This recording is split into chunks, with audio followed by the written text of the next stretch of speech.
Welcome to Viewpoint, the program of personalities, politicians, perspective, and cats. We had a little trouble with Mr. Ash getting on the air this morning with the cat on the controls console here. We do have personality today, Mrs. Busby, and we're going to put him through the coals about this win. So 648-5510 if you want to get into get your digs in with Mr. Miller in a minute. Mrs. Busby going to make a formal introduction very shortly. I only have one little simple kudo, and yesterday I drove by the depot. The which? Our Lincoln Depot. Oh, yeah? And kudos to whomever, plural or singular, has caused that project to get started. They have erected a fence around that area, and it looks like something's going to happen, so, I hope so. It'd be great to get that restored to its original footprint. And I think I may be one of few left that can tell you exactly where the footprint was. Yeah, right. Go. Railway Express, and those cars will come out of there ultimately, happily, and get that back the way it was in the 30s. That'd be really neat. So that's great. I noted this morning, talking about determination, a gentleman who's handicapped ran the Boston Marathon, muscular dystrophy victim, 20 hours, and it wasn't very nice conditions, rain and cold and everything.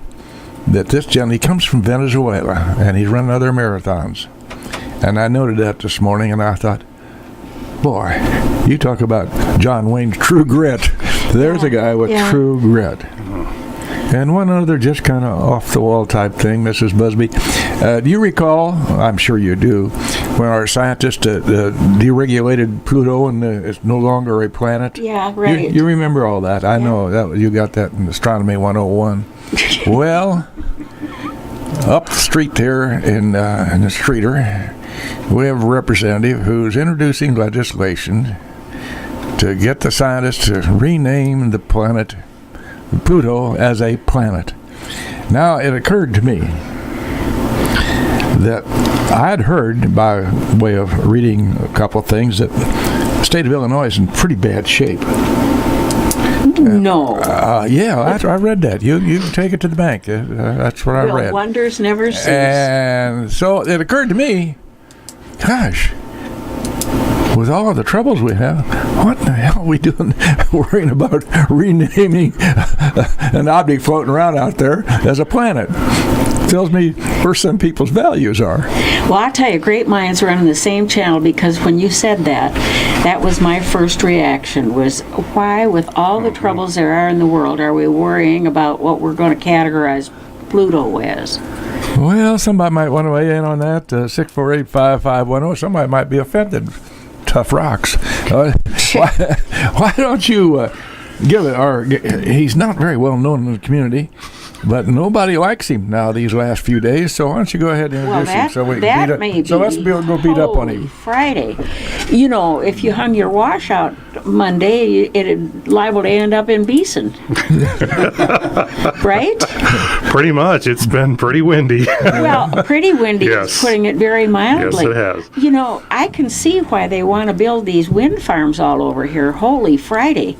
Yeah. We've got.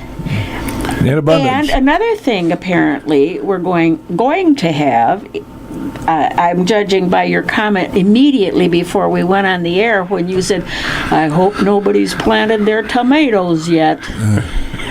You might enlarge upon that a little bit, Mr. Miller. Sure.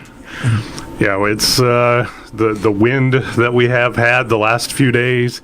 You know, I'll tell you, March and April. Fierce. It has been. And March and April are our two windiest months of the year. So nothing too much out of the ordinary, but we haven't been that windy this spring. We've been spoiled. We have been, and this wind just cuts right through you, and hard to keep the car on the road. Well, when really, you're out these there. semis. Exactly. Yeah, especially if you don't have a load back in your trailer. But yeah, the wind's going to die down. But then the only problem with that is we've got this air coming down from Canada, our Canadian friends are going to bring us some chilly air, and we're going to be in that pattern for a few days. Actually, probably the better part of the next week. And tonight, as those winds drop off, temperatures are going to drop into the 30s. They were in the 30s this morning. I think we had quite a few areas in the mid to upper 30s, but it was still breezy, so we didn't have the frost. But when the wind drops off, then the frost is going to start developing, and that's what we're concerned about for tonight. So any tender plants, vegetation that's already been planted early, yeah, you might want to get that covered up. Or I think all your golf friends have divorced you, because this is not very good weather for golf. No, it hasn't. You know, it might help you on half the holes. You get a nice tailwind, but when you only hit it 50 yards on the next shot. By the way, I'll go a quick aside. I think it still stands, Chris.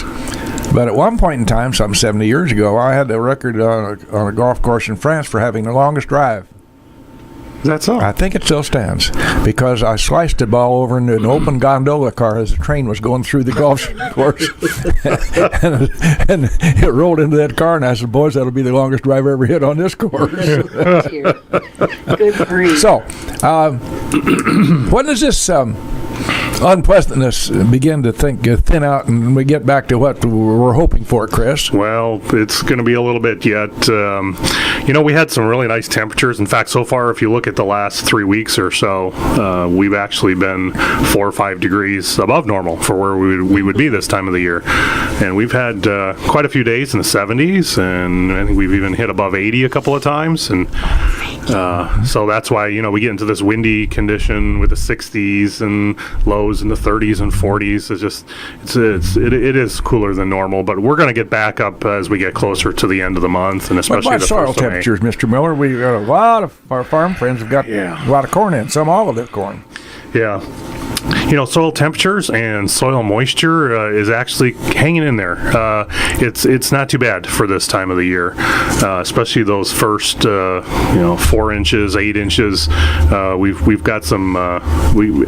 Last I checked, the temperatures and the moisture was actually pretty close to where we would be. The winter really wasn't too bad, especially if you take out the month of February. Let's just take February out of there. That's so hard to do. Yeah. It's already in the calendar. Yeah. December, January, it wasn't so bad for winter, but then February happened. Oh, it was terrible in February. But the soil moisture and the soil temperatures are doing pretty good. But I'll tell you that we're watching it really close. Our neighbors to the north, I know I'm from Wisconsin. Judy, I know you're from Minnesota. Large part of Minnesota and Wisconsin are in drought right now. They had very little snowfall this winter compared to what they normally see. And so they've started the spring out with drought conditions, and that drought is starting to spread into northern Illinois. We're seeing that spread north of the Quad Cities and in areas close to Rockford and west of Chicago. So we're watching that really close because it's too close for comfort. Well, California, of course, is just in dire straits. None of us think. Excuse me, Judy. But anyway, none of us realized, and I didn't until this very minute, that we have little drought conditions up north of us, and we saw that, and how catastrophic that is out there on the West Coast. Really serious. Yeah. And we don't think that we could have that problem here. Yeah, and fortunately for us, I mean, it's a terrible thing that's occurring out there because the droughts out there take so long to get over them. Our droughts, if we get them, we had one about 3 years ago. That one lasted for about, depending on where you were, about a year to 18 months.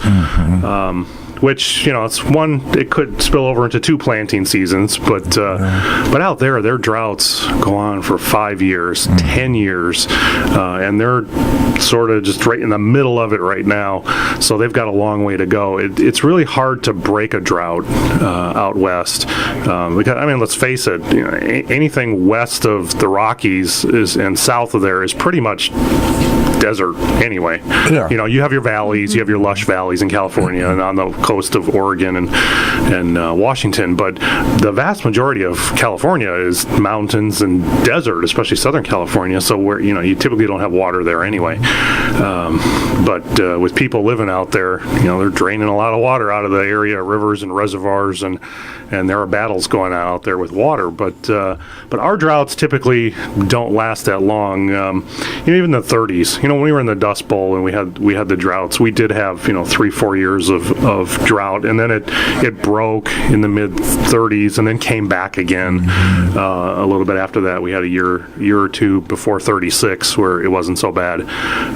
But fortunately, we get these storms that can help bust our droughts, and it's either the remnants of a hurricane in late August, September, which back in 2012 when we had our drought, that's what did it. Hurricane Isaac came up here, and that busted the drought for us, and that got things going. The thing about droughts, they build on themselves, because when rain, and people were telling, and I don't know if you remember this, but a lot of people were saying, look at the storms, they're coming out of Missouri where the drought isn't so bad, and as soon as they come into Illinois, they dry up. And that's the way droughts work, is storms come in and they need local moisture to feed on the drought. Yeah. And when that local moisture isn't there, those storms and rain showers just dry up.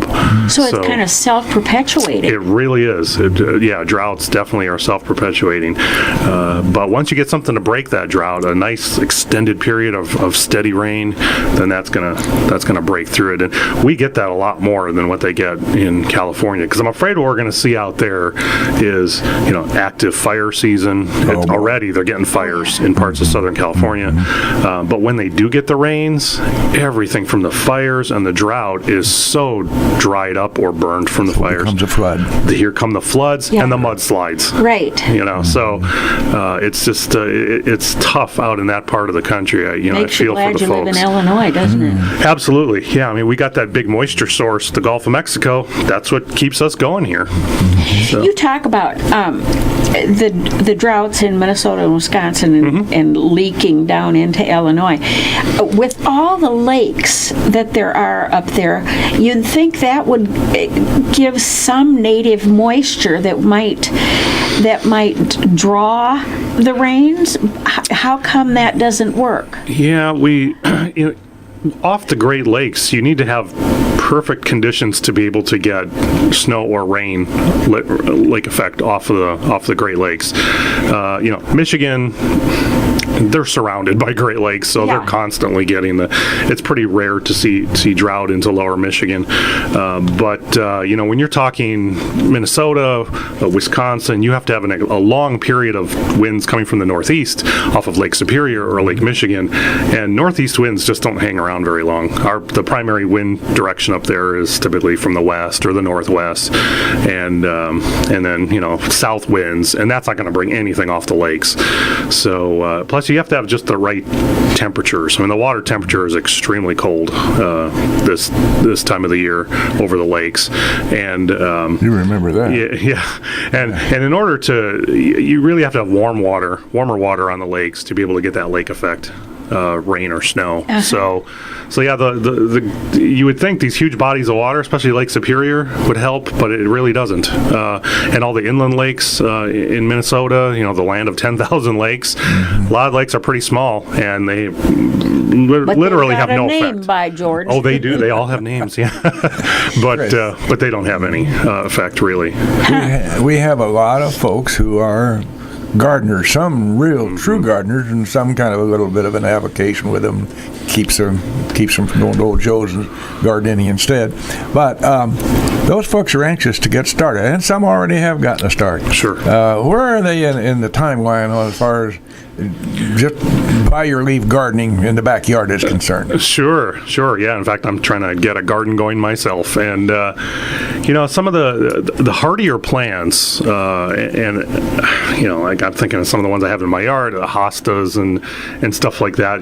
Tulips, daffodils, they're already come and gone pretty much. The hardier plants really shouldn't have much of a problem. We kind of got lulled into when we had all those days with 60s. Ooh, now we're in the 70s for several days. Ooh, now we're got 80.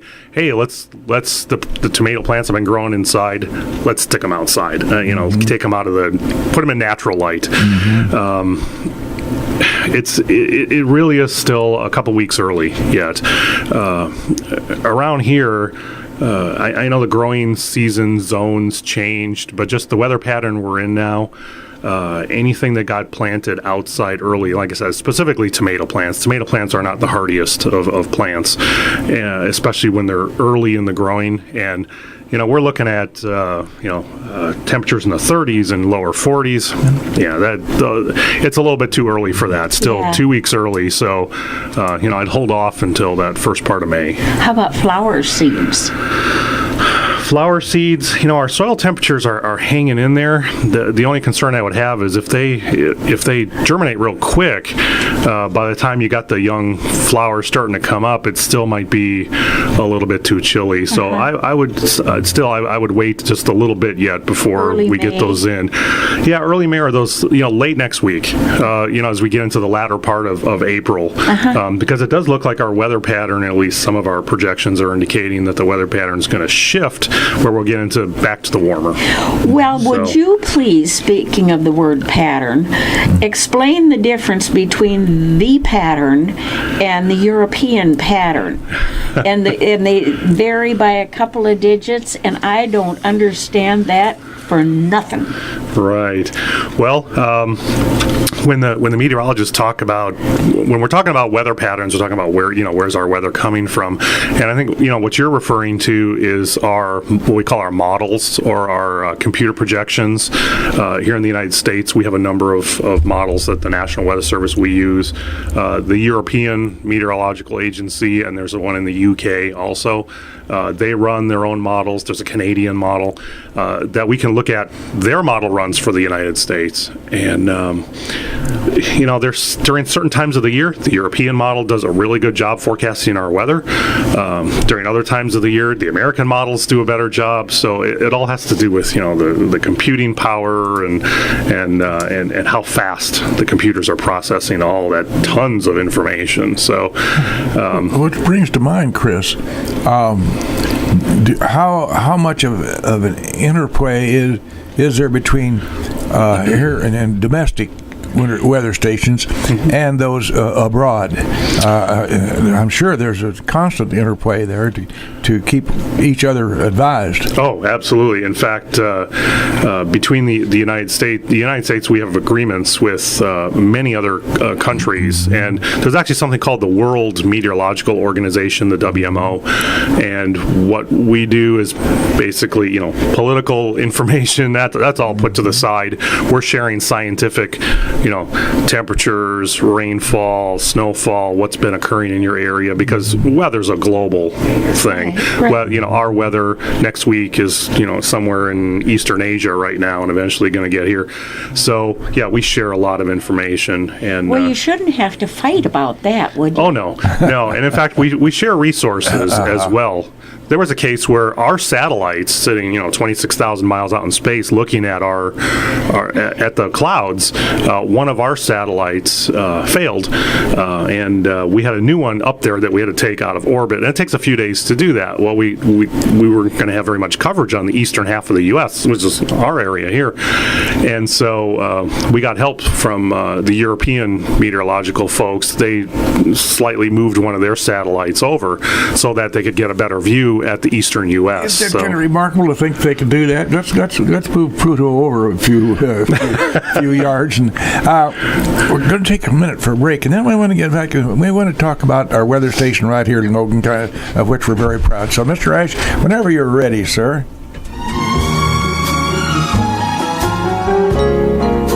Well, Jim's cat has got him fixed the proper dials and knobs on this control switches there over there. So I hope we're back on the air live again. Our guest this morning is Chris Miller. Chris is in charge of our local radio station, weather station. Jim Ash is in charge of the radio station here. Well, we got that straightened out. We know that, yeah. There are a lot of people don't really have any cognizance of any kind as to the importance of that little place out there east of town. So take us, if you will, Chris, on a quick capsule tour as you walk through the door out there. Sure. one of the things that people will say when they come to our facility is for a tour, they'll say, "This is a lot smaller than I thought it would be." I think we have this huge building. Yeah. It is actually pretty small, but we've got 23 people out there. That's a big payroll. And it's not too bad. But we're there around the clock. We're always there 24/7. We've got at least 2 and oftentimes 3 people on duty forecasting the weather, not only for Logan County, but 34 other counties in central and all the way down into southeast Illinois, right up to the Indiana border. So it's a good-sized area with about 2 million people in that area. We're constantly looking at the weather forecast, updating information. We do special forecasts for the bigger airports around here. So if you're taking a flight out of Peoria, Bloomington, Springfield, and we also do Decatur and Champaign, every 6 hours we're updating a forecast for pilots flying in and out of those airports. So fog is a real concern for planes coming in and out. Any type of weather, with rain, snow, reduced visibility, low, clouds that are really low, closer to the ground, and of course storms. So we're watching that constantly. But we also have a staff of electronics people, because one of the reasons that our building is not that big is we have a lot of computers there, and we can fit a lot of computers in a small space. So we have electronics people that are making sure our computers are up and running, and then we have the big Doppler radar sitting out there, so that needs regular maintenance. So they're working on that and checking that. So we've got a staff of 3 electronics people. We have what they call an IT, information technology specialist, and he's writing computer programs and making sure that our systems are up and running properly with all the software we need. We do our weather balloon launches out there twice a day. So we have 4 people on our staff that are assisting with that, since we're doing those every 12 hours at 6 in the morning and 6 in the evening. So it's really, kind of a coordinated effort with the meteorologists and our technicians, and, really just watching the weather constantly. Prior to the advent of all this technology, what did they do? Just lick their finger and hold it up and say, "Yep, there's wind today."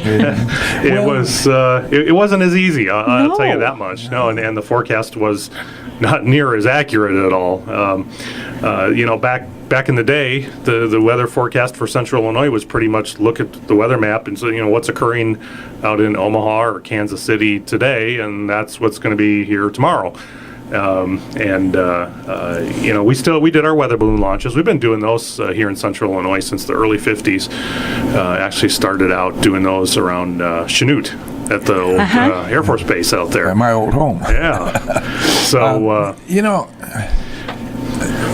70-some years since D-Day. And I was sitting here, and you're talking about the forecasting and how it's changed. And you think of the tremendous decision that were on Eisenhower. These thousands upon thousands upon thousands of guys ready to go. And he had to make that final decision based on the meteorologist information that he got, which was great for the time, but antiquated today. Pretty much. I'll tell you, that was probably, and there are a lot of meteorologists that say that was probably the best forecast ever made, because the weather conditions prior to that were just terrible. And when you're talking the Eastern Atlantic, trying to make that landing, there was the waves and the rain and the wind, and the weather was just terrible. And so they had to make the call, are we going to make this landing or not? Are we going to do it on this day or not? And as you mentioned, that's the decision that Eisenhower had to make. And the Air Force and Navy meteorologists, they put their heads together and looked at their charts and said, no, we're convinced this is going to be the best day to do it. And they hit it just spot on with that forecast. When you think of the onus on them as they were passing along the information as best as they could, you stop and think a lot about that. Now, we launch our weather balloons here, Chris, and they're identified, and they go up and somewhere, and they'll come down God knows where. It depends upon where God's decides to blow the wind. And periodically you get them back, information from them and where they dropped and so forth? Yeah. We're getting the information from them immediately as they're rising. Sure. So, yeah. But as far as getting when it back, they're done, yes. When it's done, it'd be nice to use them again. Let's save some money. And the government man wants to save money. That's right. What an anomaly he is. That's right. Yeah, don't tell anybody. But we get about 20% of them back. Do you really? Yeah, we do. Which actually is a pretty good number when you consider the fact that you think, well, 20%, that's not very much, but these things are really small and they're hard to see. And if they're landing in the middle of fields or out in a grassy area, stuck up in a tree or in somewhere, a river somewhere, or in a river, and you figure a lot of them may never be seen, get stepped on, driven over. So planted with the corn seeds. Yeah, I'm sure there's a lot of them planted out there. What do these little balloons cost, by the way, just as a matter of curiosity? The whole package, the balloon, the hydrogen to put in the balloon, the electronic equipment that we attach to it that really does all the work, parachute we tie to it, is right around $240 for that whole setup. Yeah, twice a day. Well, that's $500 a day. They send up. Yeah. How come the East Coast is being so punished? Have they particularly sinned, or what? Well, I don't want to pass judgment on the East Coast, but this winter, I alluded a little bit early. December, January here was not very bad at all as far as winter goes. The way winter works in the United States, if one part of the country is saying, hey, this is a pretty good winter, this isn't so bad, there's another part of the country that's kind of paying the price. And this year it was the East Coast. Boy, did they ever. They got stuck in a weather pattern, which gave us the relatively mild weather and periods of a little bit of rain, a little bit of snow, December, January. But what was happening is the weather systems, instead of coming from the west or from the northwest into the Great Lakes area, into the Midwest, they were getting shunted farther east, much farther, toward the Appalachians. And then when they dropped down into the Appalachians, well, then there's all that warm air in the western Atlantic. There's actually the Gulf Stream that comes out of the Gulf of Mexico and goes right up the western Atlantic. And those storms were feeding off that Gulf moisture. And the East Coast, Boston, set records for the worst winter ever, the most snowfall piled up, 100 and something inches of snow that they had. Put that in perspective. 2 years ago, our winter here, we had less than half that amount here, and we considered that a terrible winter. So out there, they had the extreme amount of snow from the Massachusetts, Connecticut, eastern parts of New York. And the winter started, you could kind of see the handwriting on the wall, because in December, I believe it was December or late November, when Buffalo got hit so hard, when they had, I think, one storm gave them 6 feet of snow off of I Lake. can't fathom. Off the Great Lakes. When they say shuffle off to Buffalo, that's what they mean, shuffle off. The ratio, and you told me this once before in here in the studio, is it 7 inches of snow to an inch of water? Or Actually, around here it's 13 inches. 13? Yeah, 13. But that's the average. It varies a lot. Well, think of the runoff out there in the Northeast. And that's the problem. That's one thing that they've been looking at very carefully, is the worst thing that could have happened was that all that snow would melt all at once, and melt because of heavy rain falling on that snow. And then the area rivers would have just been going crazy. And they have had flooding in the northeastern part of the U.S., but fortunately nothing like it could have been if that worst case scenario would have set up. How about, we're just a tad late for Tornado Preparedness Month, which was March, but how about the prospect of more of those? Well, I'll tell you, a couple weeks ago, we had that terrible event here in Illinois, and I tell you, here in Central Illinois, we dodged a bullet on that one. Fortunately for us, not so much for our friends in the northern part of the state, but fortunately for us that the warm front that was coming through here went far enough north, and we had some storms and we had some rain and some wind, and there were a few small tornadoes that touched down here and fortunately didn't do any damage. They were out in open areas and didn't affect anything. everything. But northern Illinois, that front set up right over them, and that's what we look for this time of the year when we have warm, moist air coming up from the south. I always say never trust a springtime warm front. You know, if you got a warm front coming up through the area from the south, wherever it decides to slow down, stop moving, and storms develop, that's where your tornadoes are going to be. And but it has to slow for those things to develop? Why? It has to slow a little bit because it has to provide an area to focus for those storms to develop. It's got to pool all that moisture, and for the wind to focus on that. And when I'm talking about a warm front, you know, we have warm air to the south, colder air to the north, and it's that clash of the air masses and the wind coming from different directions. And if the front moves really fast, then you're not going to get you'll get some storms, but you're not going to get the big storms like what they had up there. And we saw that front slowing down, and that was just bad news for up in that area. How much time were you able to provide to those people with warnings? Right. Well, the Chicago National Weather Service covered that area up around Rochelle and up south of Rockford and up toward DeKalb. And most of the people up there had a lot of lead time. They had, and when I say a lot, I mean for a tornado, that's roughly 10 to 15 minutes to be able to get notice instead of it just hitting you while you're hearing about it. So they did have quite a bit of lead time up there to be able to respond. You could see that big tornado that hit Fairdale. It was on the ground for over 20 miles, and you could see it in the distance for many, many miles. You could see it coming. It was so broad. It was huge. Yeah, it was more than a half-mile wide in spots. Wind speeds just under 200 miles per hour. So when it came through that town and northern parts of Rochelle, just devastated those areas. That's all we've seen so far in April. Now we're just getting started. I mean, our peak severe weather season is April, May, and into June. One thing it looks like, though, because of February particularly, the cold air that we had here didn't just affect us here in the Midwest. It got cold all the way down to the deep south. Yeah. Yes, it did. There was below freezing temperatures in Mississippi and Alabama, and even New Orleans got close to freezing or below freezing a few days in February.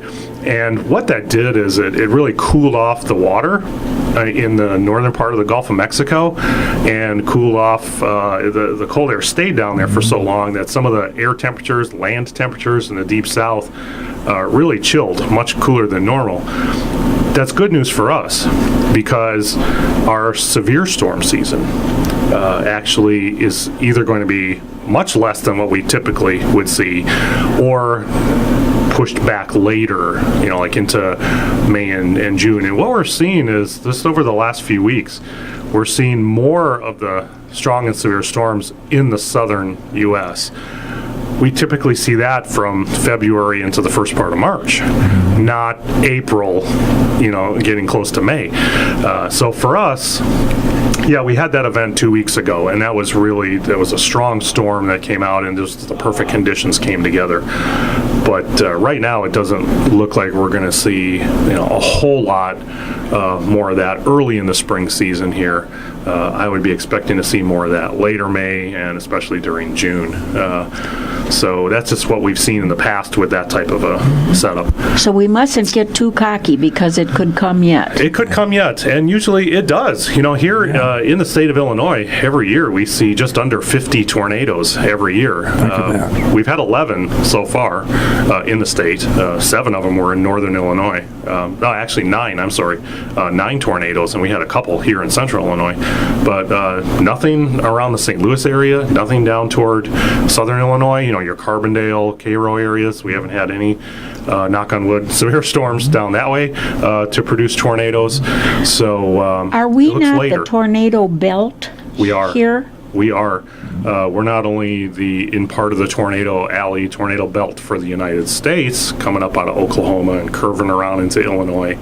But if you look at Illinois itself, right along our I-55 corridor from St. Louis to Chicago, and we're right in that. Yeah, we are. We've seen a higher incidence of tornadoes over the last 60, 70 years in this area. So why do they follow that road? Well, and we use the road just as kind of a guideline, as a marker, but We put it there. Well, that channel. Why is that?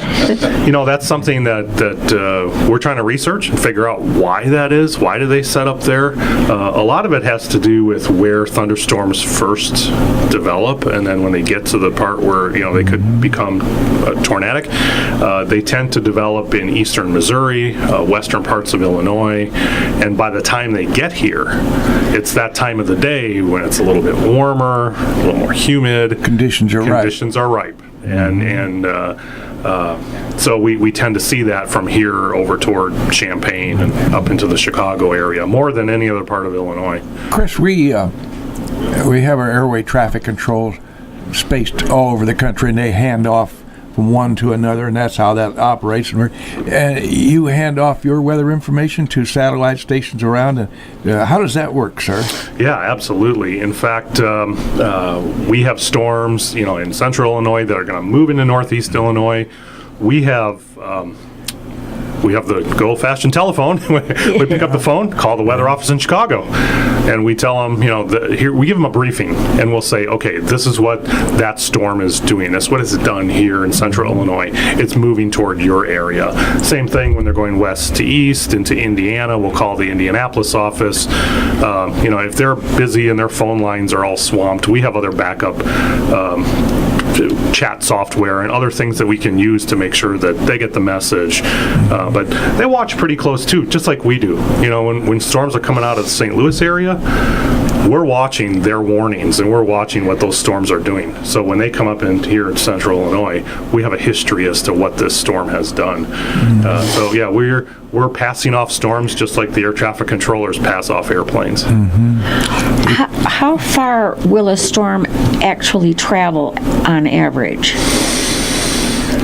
Your average non-severe storm, regular thunderstorm, might travel 15 miles, maybe 20 miles. They don't really go too before far. It's extended. Its fury, so to speak. Right. It's a bad word, but its strength. Yeah, and when it drops out and it's nothing more than a rain shower, no more thunder and lightning, it's gone maybe 15, 20 miles. Your big severe storms, though, we're looking at those things traveling over 100 miles, sometimes hundreds of miles. There was one storm that we were tracking, and this occurred almost 10 years ago now, when Springfield had a couple tornadoes in March of 2006. That storm actually started around Tulsa, Oklahoma, and it ended around Detroit, Michigan. Wow. So it traveled over 1,000 miles. It had some sustainable strength. It really did, yeah. Yes. And, the storm that affected Fairdale actually got its beginnings south of Princeton, kind of between Princeton and Peoria, and then moved up into that area and didn't die out until it got into southern Wisconsin. So, that tracked over 150 miles. It varies, but the stronger the storm, the farther they're going to track. Scary. Yes, it is. It really is. And to the men of the world, since all due respect here, fellas, they seem to be the ones who are just intent on standing on the back porch and watching the storm come.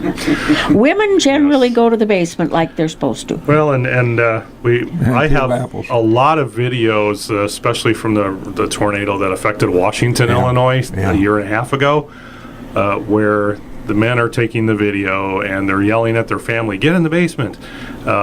And there were a number of instances where those same guys had some pretty significant injuries because they waited too long to get down. The worst thing about tornadoes, besides the fact that there's a lot of wind causing a lot of damage and blowing stuff around, it's all that debris in the air. Yes. That's it's hitting people, and it's causing injuries that way by getting struck with debris flying through the air. And you don't want to get hit with a part of your neighbor's house house, or heaven forbid, your neighbor's car that goes flying through the air. So you got to get to that basement, and that's why so many people in Washington and Fairdale, with these recent storms in Illinois, survived.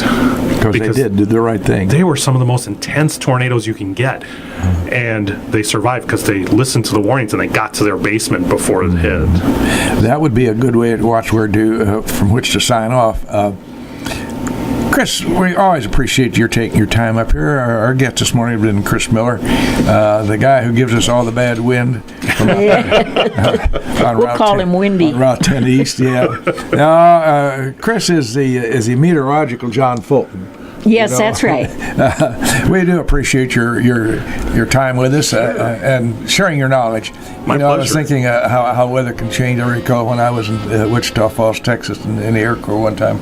I think we had sleet and rain and hail all in one day, and a little snow too. And so weather will change. It kind of reminded me. I looked up this quotation. Old Mark Twain said this. It said, "In the spring, I've counted 136 different kinds of weather in just 24 hours." So, and our weather station sees that. Chris Miller, thank you very, very much for being with us. We appreciate that a lot. You're welcome. My pleasure. I enjoyed it. Thank you.